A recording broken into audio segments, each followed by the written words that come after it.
My name is Trish Given and I am a community centre coordinator for Mount Victoria and for inner city Wellington. I came to Wellington 12 years ago and I brought my bike from home with me, but it only had 3 gears, so I figured that was never going to cut it. Last year after lockdown, I was trying to think what would make my life a little bit easier, and I thought for about 2 seconds of buying a car, but then I thought a cargo bike would be a lot easier. And so I've bought my cargo bike in August of last year, and it's a Benno E-Joy that I have. So I do everything on it. I do my weekly shopping. I take my kids to sports on it, going out, socializing.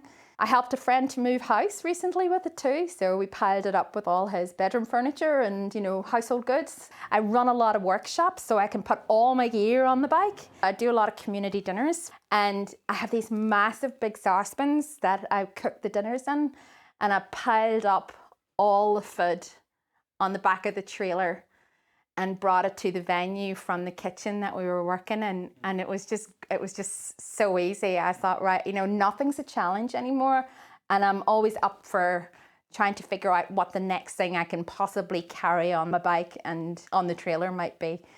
And my kids squeal with pure joy when they're on the bike, and I've put them in the trailer a few times too, and they just think that that's such a novelty. I can go off on day trips to wherever and carry lots and lots of gear. I think it's the carrying all the goods that I would constantly carry. And as a parent, you're always carrying lots of stuff. And given the work that I do as well in community, you're always taking things to and from places. I would have probably used Ubers a lot more or borrowing people's cars. And I don't have to do that anymore because I know my bike is capable of carrying pretty much everything that I need to do. That bike is well named, called the E-Joy, because honestly it brings me so much joy every day I get on it. I look forward to leaving the house so I can get on it. I'd love to see lots of joined up bike paths everywhere. And I think you'd see more people out on bikes if there was like a safe infrastructure for everybody to just get out and enjoy it regardless of what your experience is on getting on a bicycle. And especially for my kids as well. Like I remember cycling around country roads in Ireland, and I want the same for my kids. I just want them to have that love of cycling that I do.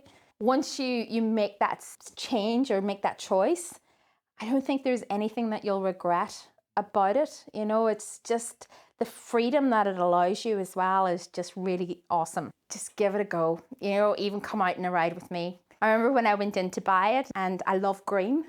So Dan said, oh, there's this one. And I just went, oh my God, it's green. And whenever I was able to, Dan loaned it out to me for a few hours just to give it a go. And the first thing I did was cycle to the top of Mount Victoria and just took that few hours to run all my errands for the community centre. And it was so easy to do. I had enough time to make a decision that this was the right choice. And I have not regretted it one bit. It's just been absolutely the best thing that I've done.